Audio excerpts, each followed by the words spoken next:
সাবু না খেয়ে মিষ্টি নিলি যে? আমার শুধু মিষ্টিতেই হয়ে যাবে। ও মা, তা বললে তো শুনবনি। তখন আমার ছেলেটাকে বললে সাবু একটুখানি আছে, আমরা খাবো, তোমায় দিতে পারবো নি, আর এখন শুধু মিষ্টি খাচ্ছ যে?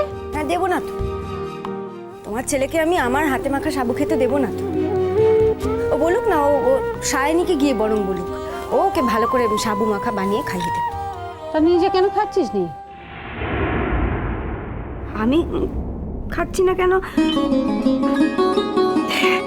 দেখো মামনি, হাজার হোক স্বামীর মঙ্গলের জন্যই তো এই ব্রতটা করা, তাই না? সব মেয়েই আজকের দিনে মন্দিরে গিয়ে স্বামীর মঙ্গলের জন্য প্রদীপ জ্বালায়। আমরাও তো তাই জ্বালিয়েছি।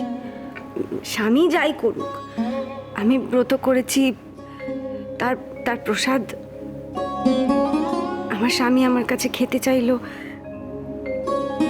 সে রাগ করে হোক আর যা করেই হোক, আমি আমার স্বামীকে সেই প্রসাদটা তো খেতে দিলাম না।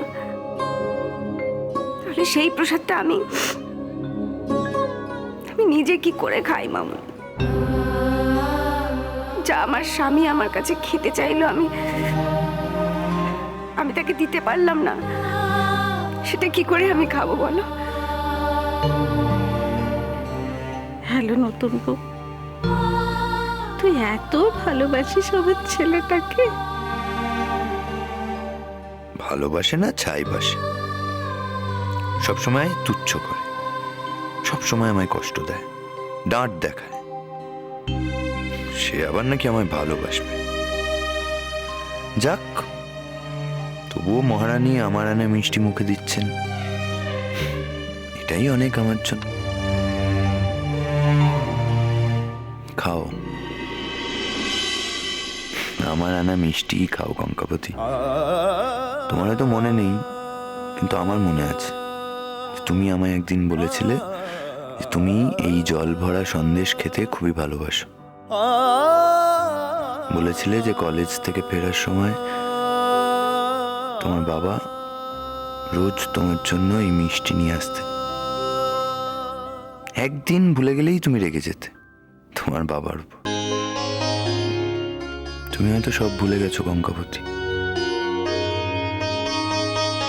তাই এই সন্দেশটা দেখেও তুমি একবারও ভাবতে পারলে না যে এই জিনিস এ বাড়িতে আর অন্য কারো হাত দিয়ে আসতে পারে না। তুমি ভুলে গেছো, কিন্তু আমি ভুলিনি। তাই বিভিন্ন দোকান ঘুরে কোথায় ভালো সন্দেশ পাওয়া যায় সেই সন্ধান করে আমি তোমার জন্য কিনে এনেছি। আমি জানি তুমি তোমার বাবাকে খুব মিস করো, প্রত্যেক দিন, প্রত্যেক মুহূর্ত। আমি তোমার বাবার খোঁজ এনে দিতে পারিনি, কিন্তু মাঝে মাঝে তোমার বাবার স্পর্শ এনে দেওয়ার চেষ্টা করি। আসলে আমি যে তোমায় খুব ভালোবাসি, তোমায় ভালোবাসা ছাড়া আমার যে আর কোনো উপায় নেই। আমি নিরুপায়, তাই তোমায় ভালোবাসি।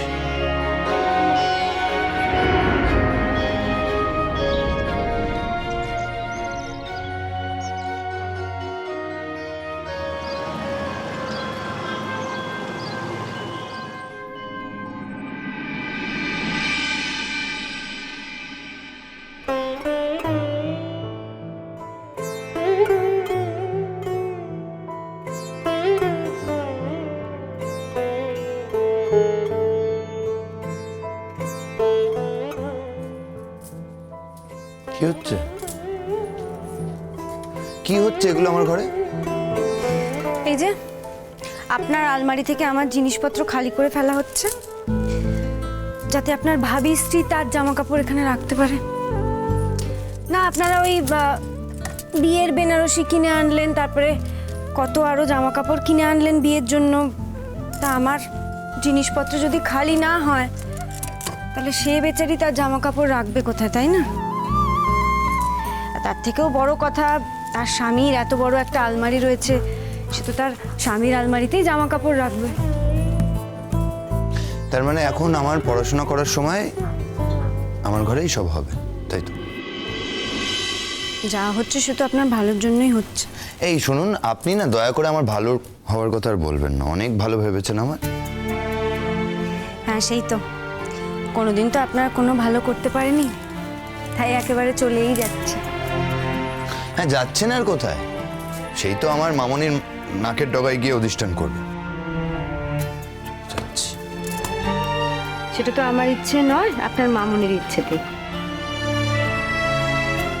সে যাই হোক, তাহলে তাহলে এই যাচ্ছি যাচ্ছি বলে বড়াই করার কি আছে? আমি একটা নগণ্য মেয়ে, কোনোদিন আপনার যোগ্য ছিলাম না, কোনোদিন হতেও পারবো না।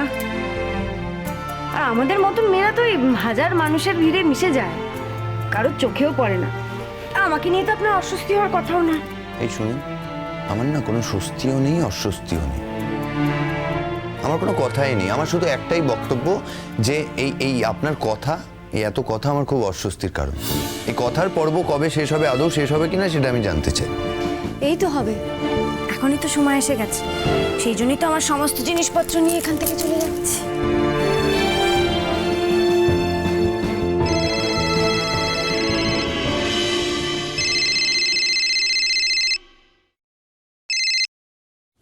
হ্যালো। কি সমুদ্রদা, আজকাল তো আর কোনো খবরই নাও না আমাদের। তুমি বা আমার কত খবর নাও? বাবা, কার সঙ্গে কথা বলা হচ্ছে? দিনে দিনে যেন একবারে কৃষ্ণ ঠাকুর হয়ে উঠছেন। সবার সঙ্গে একই রকম অন্তরঙ্গ সুরে কথা না বললে ওনার হয় না। আমি তো খবর নিই, তোমাকেই পাওয়া যায় না। আচ্ছা শোনো না, একটা কথা আছে। আজকে কিন্তু তোমার কোনো আপত্তি আমরা শুনছি না। আর দিদির যে কি হয়েছে সেটা তো জানি না। দিদি তো বলতে গেলে আমাদের সঙ্গ ছেড়েই দিয়েছে। রোজ নাকি বাড়িতেও থাকে না, কোথাও একটা যায়। যাকে বাদ দাও, তোমাকে যেটা বলছি, আজকে ছুটির দিন। আজ কিন্তু কাকুন্দিকে নিয়ে তোমাকে আসতেই হবে, কোনো কথা শুনবো না, আসতেই। আচ্ছা একজন কথা বলবে নাও। সমুদ্রদা কেমন আছো? আচ্ছা শোনো, অনেকদিন জ্বালাইনি তাই আর স্পেয়ার করবো না। আজকে কিন্তু তোমাদের দুজনকে আমি দেখতে চাই আমাদের বাড়িতে। কি খবর তোমার? বললাম তো সব খবর দেবো, অনেক খবর আছে, সব খবর দেবো, কিন্তু সন্ধেবেলায় যখন তুমি আসবে। দেখো, আমি আমার কথা বলতে পারি, অন্য কারোর দায়িত্ব আমার নয়। সমুদ্রদা তুমি যে কি বলো না, আরে কাকুন্দি আসবে কি আসবে না সেটা আর কে ঠিক করবে এই পৃথিবীতে? তুমি ছাড়া কে ঠিক করবে? কাকুন্দি নিজেও ঠিক করতে পারবে না। তোমাদের এই ধারণাটা ভুল। আমি সব জানি, আমি তোমাকেও জানি, কাকুন্দিকেও জানি। একটা কথা বলতে পারি যে কাটানোর চেষ্টা করলে কিন্তু হবে না। আজকে তোমাদেরকে আসতেই হবে, কারণ আজকে সন্ধ্যাবেলা আমরা একটা ব্যবস্থা করেছি খাবার দাবারে। আর তার উপর ছুটি নিজের হাতে পুরো রান্না করবে। এবার তোমরা যদি না আসো তাহলে তো তুমি বুঝতেই পারছো আর কি, ছুটির খুব কষ্ট হবে, খুব কষ্ট হবে। আর আমার কথা ছেড়ে দাও, আমি তো পরের ছেলে। আমি যাব সেটা আমি এখনই বলে রাখলাম। ও, তুমি আসছো তার মানে কাকুন্দিও আসছে, তাই তো?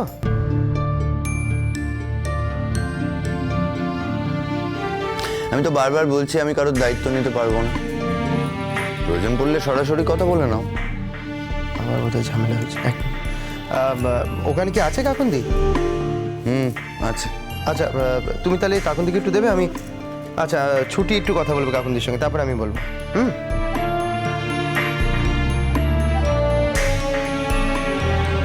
ফোন। কে? কথা বলে দেখুন। আমাকে ফোন করার মতন কেউ নেই। আর যদি আপনার পরিচিত কেউ হয়, আমি কথা বলতে চাই না। তাহলে আমি বলে দিচ্ছি যে আমার পরিচিত, তাই কথা বলতে চাইছেন না। হ্যাঁ, যেরকম আপনি ভালো বোঝেন।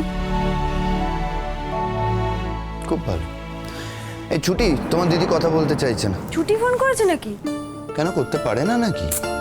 তা আমাকে তো সেটা বলবেন যে ছুটি ফোন করেছে। না, আমি তো অন্যায় কিছু বলিনি, বলেছি আমার এক পরিচিত।